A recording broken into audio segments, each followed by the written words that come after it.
Hey everybody, welcome back to In the Oaks. By the end of this video, we're gonna have all of this siding on the chicken coop. We got the door on, I got the windows framed in, I got the nesting box almost done. Check it out. I wanna jump right into getting this done, so I'll explain a little bit as I build what we're doing here. So I have 5/4 corner boards for this. I use my speed square to follow the angle of the roof, and we'll go ahead and cut that off. I don't know how well you can see on camera, but there is a faint line, a laser line with this miter saw to help me get that angle dialed in nicely. There we go, that fits perfectly.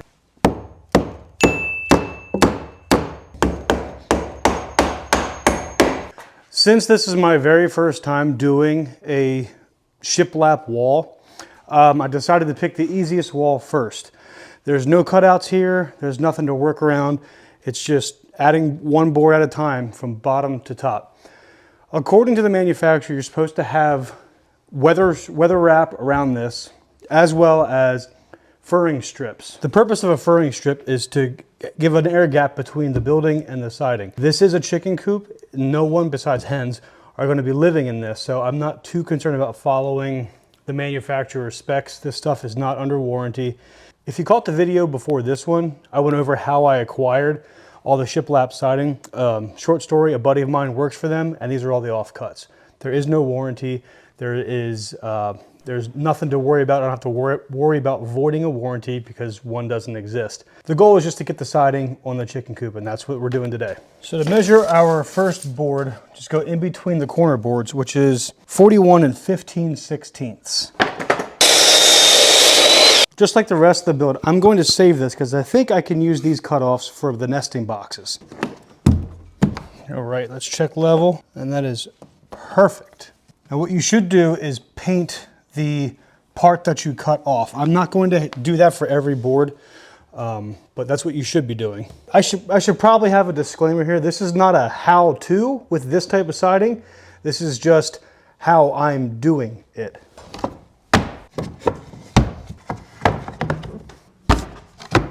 I'm going to be honest, this next step, I have no idea if this is even going to work, but I figured if I can transcribe this angle onto this board, set it up there, and just put, as the top of the speed square goes up there, I put this in this notch here and just follow it and see what happens.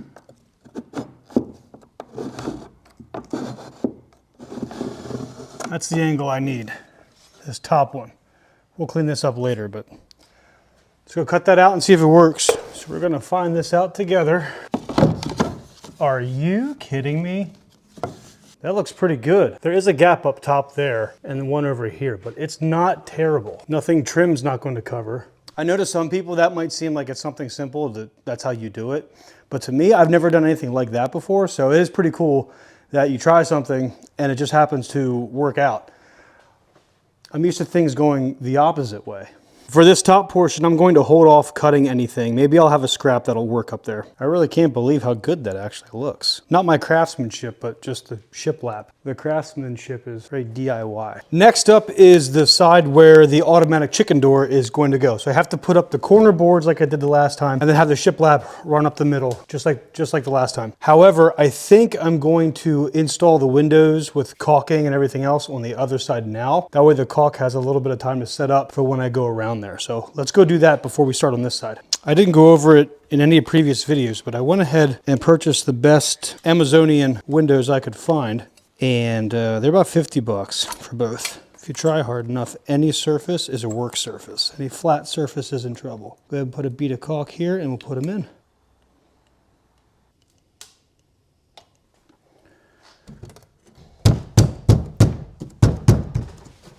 Some of you may have caught the invisible flashing that is on both of these, and the window seal and all that fun stuff. It's there. You just have to look really hard. There we go. One window is caulked. On to the next one. Screen side goes down.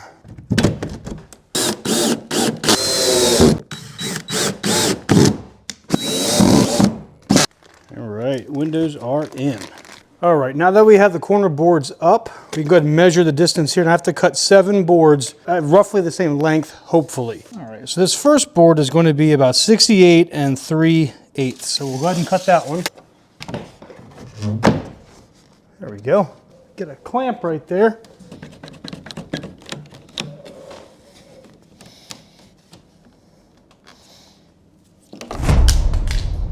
Create a couple extra bubbles. There's some more.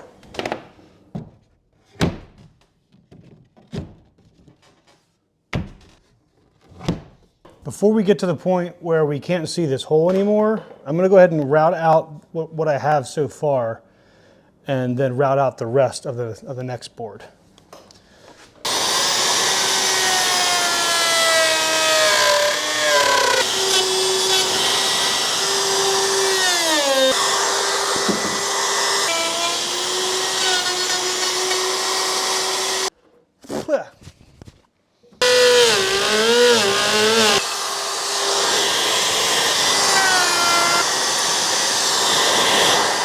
I'm not sure that looks good from a distance. Good thing we're going to paint everything.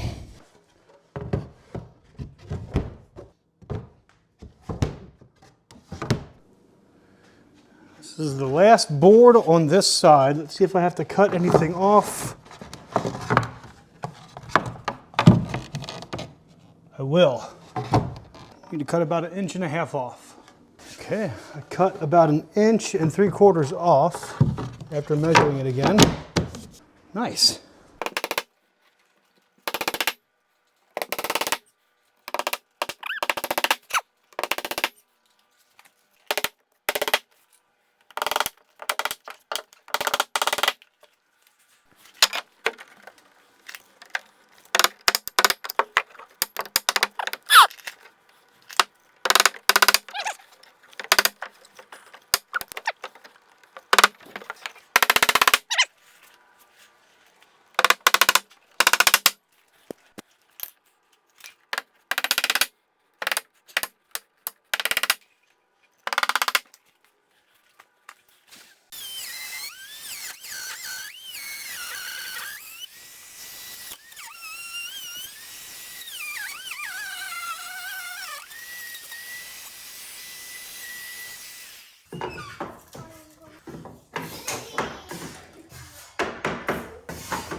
Got beat up again. I went ahead and worked without filming and ended up getting this side of the nesting box done. I just need to finish up this side and I'll bring you guys along for it. Because we're working with a shiplap and the joints have to be precise, I have to cut these all on a 45-degree angle. So we'll just cut this one end to get it to the right angle and then we'll measure. So I'm measuring from the side of the wall here to the inside of the cut, which is about 8 3/4. This one's about 8 3/4 as well. I'm going to cut this piece first and then this piece, and I'll show you why in a minute. I cut those 2 pieces so I could be ahead of the game because I have to cut this groove off here, this tongue here, so that it sits flush on the bottom. I want the bottom of this board to be flush with this here, so I cut that off so that it fits there nicely, just like that. Make sure everything's lined up, and then we'll nail that on.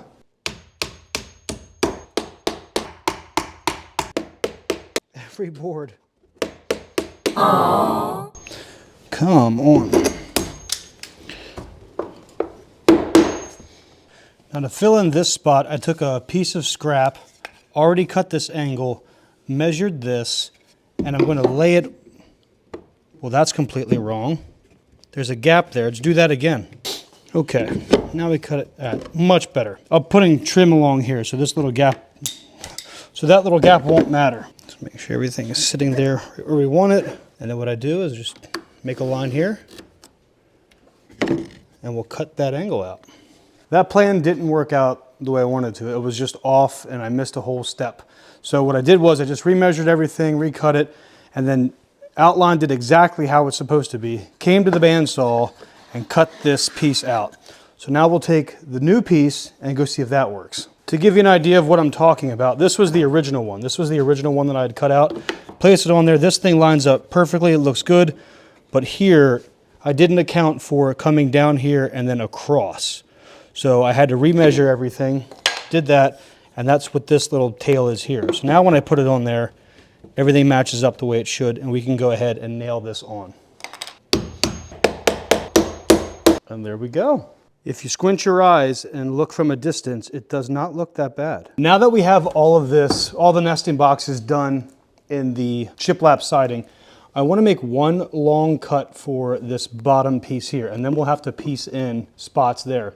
So I'm going to go ahead and measure this from corner board to corner board, cut my overall length, and then slide it up here and fit out and notch out the nesting box.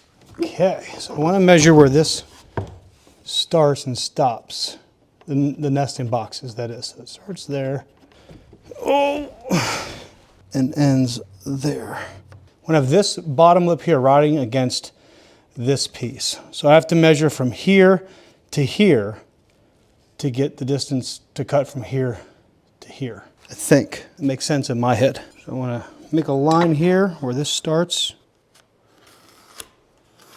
Now I flipped the board over and I'm measuring up 1 3/8. That's what it was over there.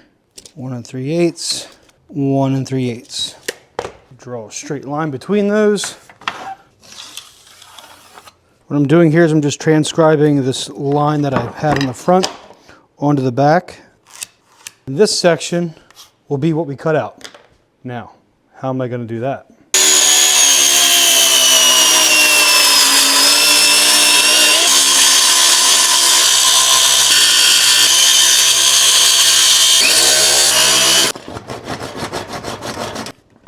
I was able to cut this out successfully. However, we did have a casualty.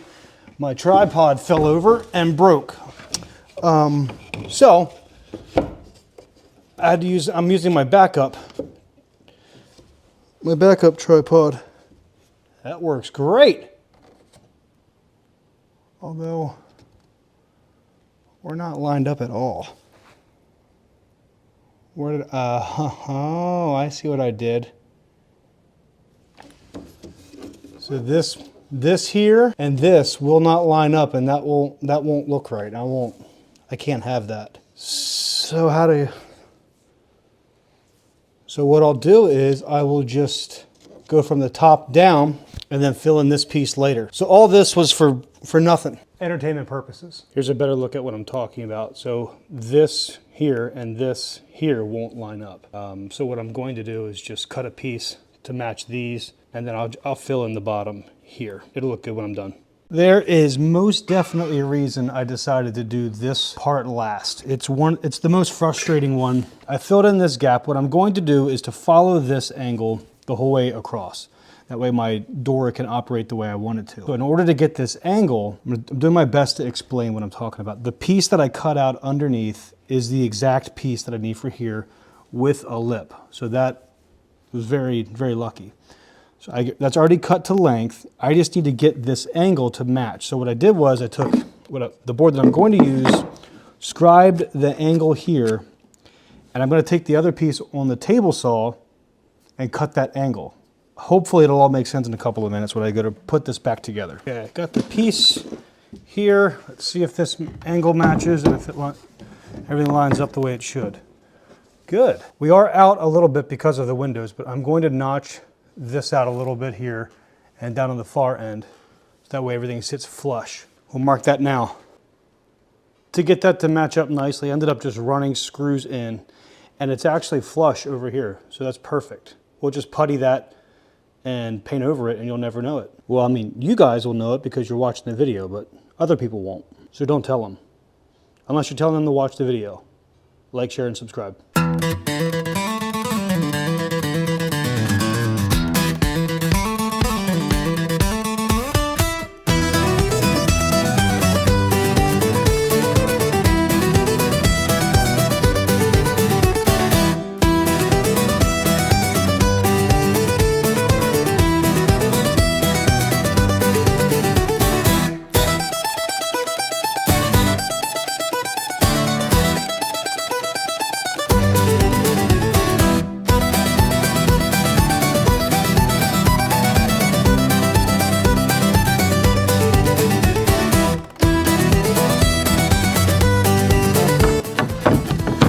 There we go. Perfect.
See if it closes.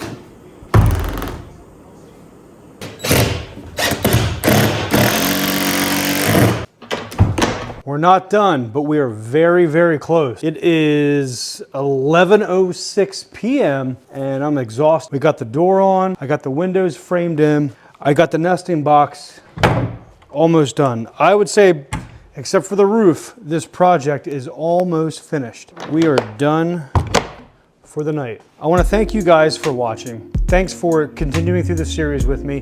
And in the next episode, we're going to start the roof. I'm not sure if we're going to get done.